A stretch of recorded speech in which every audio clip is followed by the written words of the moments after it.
বিদ্যুৎ কেন্দ্র দেখলে যে কেউ বলতে বাধ্য হবে পাবনা একটা ব্র্যান্ড জেলা। যুবক ভাই, এই পাবনায় আমাদের বিশ্বকবি যাকে আমরা বলি, আমাদের সাহিত্যের রাজা কাজী নজরুল ইসলামের লম্বা সময় কিন্তু পাবনায় কেটেছে, তার এখানে স্মৃতি আছে।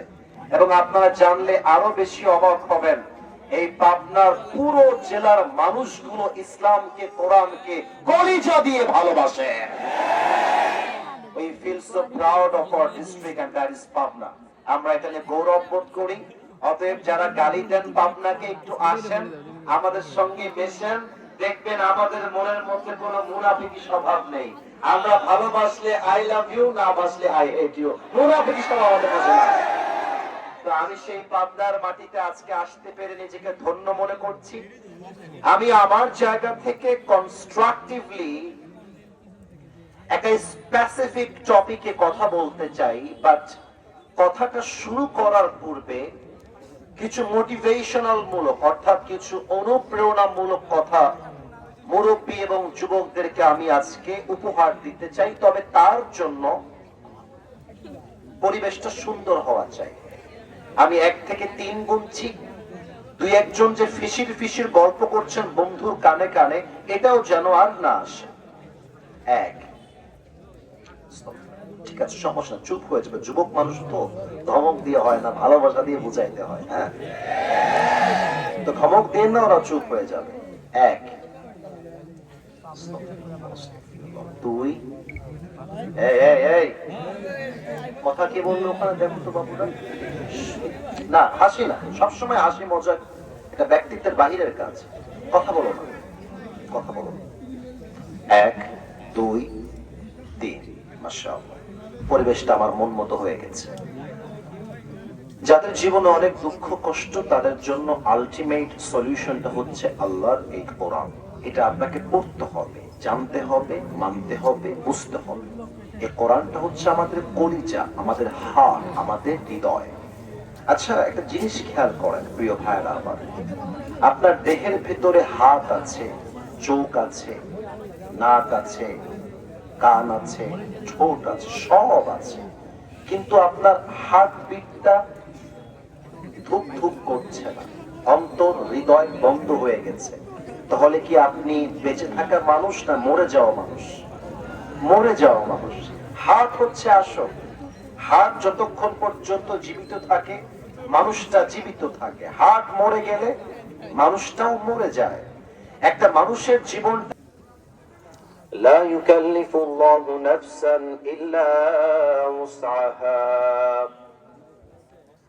Allah says in this ayah, He doesn't test anybody beyond their power, beyond their capacity, beyond their capability. Allah কখনো তার কোন বান্দাকে কোন কষ্ট তার সাধ্যের বাহিরে চাপিয়ে দেয় না। যেটা আপনি সহ্য করতে পারবেন সেটাই আল্লাহ আপনাকে দিবেন। কথার কথা একটা উদাহরণ দিব, যেটা শুনলে অনেকে হাসবেন আমি জানি, তবে এটা একটা বাস্তব উদাহরণ দিচ্ছি। মনে করেন এখানে একজন যুবক ছেলে বসে আছে যার বয়স 25 থেকে 30। তার বউ মনে করেন অনেক মোটা, খুব মোটা তার বউ। এখন তার বউ আগামীকাল সকাল শনিবারে আবদার করেছে, আমি তোমার বউ, তুমি আমার স্বামী, আমার ওজন যদিও বা প্রায় 100 কেজির কাছাকাছি, তবে তোমার আমাকে আজকে কোলে তুলে হাঁটতে হবে। এটা বউয়ের আবদার। এখন যুবকটা বলবে, যাই হোক ভাই, আমি তাগড়া যুবক মানুষ, গায়ে শক্তি শক্তি আছে, ওরে নিয়ে হাঁটতে না পারি, 2টা কদম তো সামনে ফেলতে পারবো। কথা ঠিক আছে কিনা যুবক ভাইরা তোমরা বলো? যুবক তার সর্বোচ্চ ট্রাই দিয়ে তার ওয়াইফকে কোলে তুলে 2 কদম হলেও হাঁটতে পারবে। He has that power, he has that strength, he has that capacity. ওই ক্ষমতা, ওই শক্তি তার আল্লাহ দিয়েছে। কিন্তু একজন মুরব্বী যার বয়স মনে করেন 85 কিংবা 90, তাকে যদি দাদি আম্মা ডাক দিয়ে কয় তোমার আমাকে কোলে তুলে হাঁটতে হবে, দাদা বলবে, আরে বাবা তুমি কইলা ডাকি, আমি তো নিজেই লাঠি ছাড়া হাঁটতে পারি না, তোমাকে কোলে তুলবো কেমন করে? কথা ঠিক আছে না ভাই আমার? মানে আপনার যেই সাধ্য আল্লাহ আপনাকে সেই পরীক্ষা দিবে। আমার যেই সাধ্য আল্লাহ আমাকে সেই পরীক্ষা দিবে। অতএব যারা মাঝে মাঝে হাই হুতাশ করে আমাকে মেসেজ পাঠানো, হুজুর অমুক মেয়ে আমাকে ছেড়ে চলে গেছে, আমি গলায় ফাঁসি দিয়ে মরে যেতে চাই, তাদের জন্য বলবো আজ থেকে ভয় পাওয়ার কোনো কারণ নেই। বুকটা চিরে দাঁড়িয়ে যাও, আল্লাহর ভরসায় সাহসটা বাড়াও, আল্লাহর নামে আগুন জ্বালাও বুকে, সত্যের পথে চলো, সাহস রাখো বুকে, থেমে গেলে চলবে না, রক্তে আগুন ধরাও, আল্লাহর সৈনিক তুমি, সেই পতাকা উড়াও। আরে আল্লাহ যখন পাশে, কিসের এত ভয়, তাওয়াক্কুল করো, কাছে আসবে বিজয়। নিজামুর রহমান আজহারি হুজুর বলেছিলেন, আধারে ভয় পেও না, আলো আছে আড়ালে, অন্ধকার পালিয়ে যাবে তুমি উঠে দাঁড়ালে। আমার ছোট্ট একটা উর্দু কবিতার কথা মনে পড়ে গেল এট দিস মোমেন্ট। আমি জানি, আমার বিশ্বাস পাবনাবাসী বাংলা ভাষাও যেমন বোঝে, এট দ্য সেম টাইম আমার মুরব্বী, আমার যুবকরা উর্দু এবং হিন্দিও বোঝে। কথা ঠিক আছে? আল্লামা ইকবাল রহমতুল্লাহি আলাইহি সুখে দুঃখে আল্লাহর উপরে ভরসা করাকে ঘিরে 8 লাইনের একটা উর্দু কবিতা লিখেছেন, যেটা পড়ার পরে মাঝে মাঝে আমার গায়ের পশম দাঁড়িয়ে যায় যখন আমি তার এই কবিতাটা পাঠ করি। এত চমৎকার তার কথা, এত সুন্দর তার ভাষা। আমি একটা আবদার রাখবো, যদি আপনারা আমার উর্দু কথাটা সত্যি বুঝে থাকেন, এখন যেমন ঠিক বেঠিক বলছেন, তখনও ঠিক বলে বোঝাবেন। হুজুর, আপনার যুবক মুরব্বীরা আনস্মার্ট পিপল নয়, তারা হচ্ছে মোস্ট স্মার্ট পিপল। ঠিক কিনা বলে?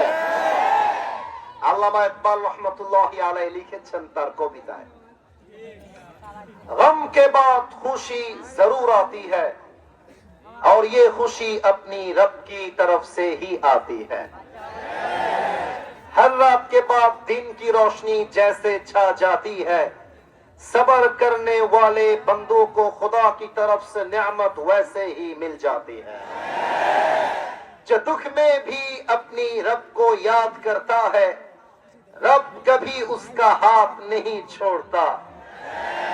जो दुनिया से कुछ ना कहे बस अपनी रब से कहता है, उसकी दुआओं का जवाब हमेशा खामोशी में आता है मेरे दोस्त।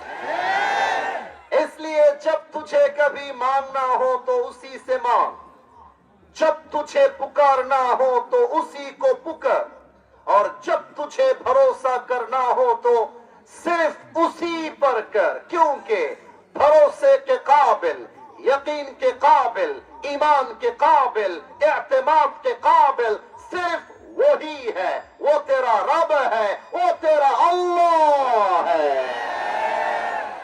আল্লামা ইকবাল লিখেছেন, রাতের পরে দিন যেমন আসে, কষ্টের পরে সুখও তেমন আসে।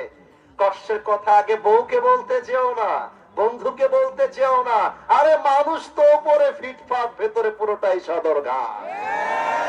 কষ্টের কথা আল্লাহকে বলো, وَمَن يَتَوَكَّلْ عَلَى اللَّهِ فَهُوَ حَسْبُهُ. Whoever trusts in Allah subhanahu wa ta'ala in all the situations in life, Allah is sufficient for him. আল্লাহ বলছেন, যে বান্দা সুখে দুঃখে আমি আল্লাহকে ভরসা করতে পারে, আমি আল্লাহ একাই তার জন্য যথেষ্ট হয়ে যায়। সুবহানাল্লাহ পড়বেন না আপনারা? এই ছিল আমার তেলাওয়াতকৃত আয়াতের তরজমা। এবার আমরা মূল তাফসীরে ফিরে যেতে চাই, তবে এমনিতেই ফিরে যাব না, তাকবীর দিয়ে ফিরে যেতে চাই। আমি একটা তাকবীর রিসেন্টলি আমার কোন একটা মাহফিলে দিয়েছিলাম। আমি খেয়াল করলাম পুরো দেশের মানুষ তাকবীরটা অনেক পছন্দ করেছে। এটা নতুন স্লোগান। এখন আপনারা যদি আমাকে অনুমতি দেন তাহলে আমি দিব, আর যদি অনুমতি না দেন আগের মতো যেমন যেমন তেমন তেমন কাটায় দিব। কোনটা চান, আগেরটা না নতুনটা? পুরাতনটা, তাই না? তো নতুনটা চাওয়ার আওয়াজ কি এমন হয়? বলেন সবাই, পুরাতন না নতুন? হয়তোবা আমি আসার আগেও দু একজন স্লোগান দিয়েছে, এটা আমার কানে খবর এসেছে। আমি শিখাই দিচ্ছি, স্লোগানটা দিবেন, স্লোগান শেষ হবে, সোজা আমরা তাফসীরে এন্ট্রি নিতে চাই। তবে যুবক ভাইরা, আপনার বদনাম করবা না। আরে কথা যখন বলবা যেন প্রমাণ হয় পাবনার সন্তানদের বুকের কলিজা অনেক বড়। কথা বলবো এমন সাউন্ডে যেন বোঝা যায় আমার সামনে কোনো কাপুরুষের সন্তান নয়, সব বীর পুরুষের সন্তান আমার সামনে বসে। স্লোগানটা যেহেতু নতুন আমি একটু শিখাই দেই। আমি বলবো নারায়ে তাকবীর, আপনারা বলবেন আল্লাহু আকবার। আমি বলবো দিল্লি না ঢাকা, আপনারা বলবেন ঢাকা ঢাকা। আমি বলবো গোলামি না আজাদি, আপনারা বলবেন আজাদি আজাদি। আমি বলবো আপোষ না সংগ্রাম, আপনারা বলবেন সংগ্রাম সংগ্রাম। আমি বলবো ক্ষমতা না জনতা, আপনারা বলবেন জনতা জনতা। আমি বলবো আমার ভাই কবরে, আপনারা বলবেন খুনি কেন বাহিরে। আমি বলবো খুনি কেন বাহিরে, আপনারা বলবেন আমার ভাই কবরে। আমি বলবো ইনকিলাব ইনকিলাব, আপনারা বলবেন জিন্দাবাদ জিন্দাবাদ। আমি বলবো জিন্দাবাদ জিন্দাবাদ, আপনারা বলবেন ইনকিলাব ইনকিলাব। আমি বলবো দিয়েছি তো রক্ত, আপনারা বলবেন আরো দেব রক্ত। আমি বলবো রক্তের বন্যায়, আপনারা বলবেন ভেসে যাবে অন্যায়। আমি বলবো লিল্লাহি তাকবীর, আপনারা আওয়াজ দিয়ে বলবেন আল্লাহু আকবার। স্লোগান দেওয়ার জন্য ফার্স্ট অফ অল একটা কাশি দেন, আর একটা নিয়ম শিখাই দেই। স্লোগান দেওয়ার সময় হাতটা এভাবে ওইভাবে উঠবে যেন স্লোগানের তাল ঠিক থাকে। দেখা যাক পাবনাবাসী আজ ইতিহাস করতে পারে কিনা পুরো বাংলাদেশের জন্য। আমি 1 থেকে 3 গুনছি, প্রত্যেকটা মুরব্বী যুবক স্লোগানের জন্য প্রস্তুত হয়ে যান। 1 2, গলার জোর যেন সিংহের মতো কণ্ঠে হয়। লাস্ট গুনছি 3। নারায়ে তাকবীর, আল্লাহু আকবার। এ দিল্লি না ঢাকা, ঢাকা ঢাকা। গোলামি না আজাদি, আজাদি আজাদি। আপোষ না সংগ্রাম, সম্মান সংগ্রাম। এ ক্ষমতা না জনতা, জনতা জনতা। আমার ভাই কবরে, খুনি কেন বাহিরে, এ খুনি কেন বাহিরে, আমার ভাই কবরে। ইনকিলাব ইনকিলাব, জিন্দাবাদ জিন্দাবাদ, জিন্দাবাদ জিন্দাবাদ, ইনকিলাব ইনকিলাব। এ দিয়েছি তো রক্ত, আরো দেব রক্ত। এ রক্তের বন্যা, ভেসে যাবে অন্যায়। নারায়ে তাকবীর, আল্লাহু আকবার। আপনাদের আওয়াজে প্রমাণ হয়ে গিয়েছে আমার সামনে কোনো কাপুরুষের বাচ্চা নয়, সব বীর পুরুষের বাচ্চাগুলো আমার সামনে বসে আছে। আল্লাহ তুমি এই পাবনার স্লোগানকে কবুল করে নাও। পরের সবাই আওয়াজ দিয়ে আমিন। Let's come to the main point. আমরা মূল আলোচনায় ফিরে যেতে চাই। আর হ্যাঁ, একটা কথা বলে দেই, আমার তাফসীরের মাঝে কেউ যদি উঠে যায় ওর লুঙ্গিটা টান দিয়ে ধরে বসায় দেওয়া লাগবে। তবে খেয়াল রাখবেন লুঙ্গি যেন খুলে না যায়। আর একটা বিষয় বলে দিয়ে যাই, আমার তাফসীরের মাঝে যে উঠে যাবেন, আমি কিন্তু প্রচন্ড রাগী মানুষ জায়গা মতো, এটা আপনারা 2-1 জন জানেন। আমি রাগার জন্য আসি নাই, আমি ভালোবাসা নেওয়ার জন্য এসেছি, ভালোবাসা দেওয়ার জন্য। পাবনাবাসী আমরা হাসাহাসি করবার জন্য মাহফিলে আসি নাই। এই মুহূর্তে it's time to be serious. কেউ যদি হাসে এটা নির্লজ্জতার প্রমাণ হবে এই মুহূর্তে। হাসির জায়গায় হাসি, কোনো আপত্তি নাই আমার, কিন্তু এখন আমি হাসির কথা বলার জন্য এখন এখানে নেই। আমি সিরিয়াস কথা বলতে চাই এই মুহূর্তে। আমাদের তাফসীরের বিষয় হচ্ছে দ্য লাইফ অফ হেয়ারআফটার। আমাদের আলোচনার বিষয় হচ্ছে পরকালের জীবন, আখিরাতের জীবন। এবার আপনাদের উত্তর দেওয়ার পালা, দুনিয়ার জীবন না আখিরাতের জীবন?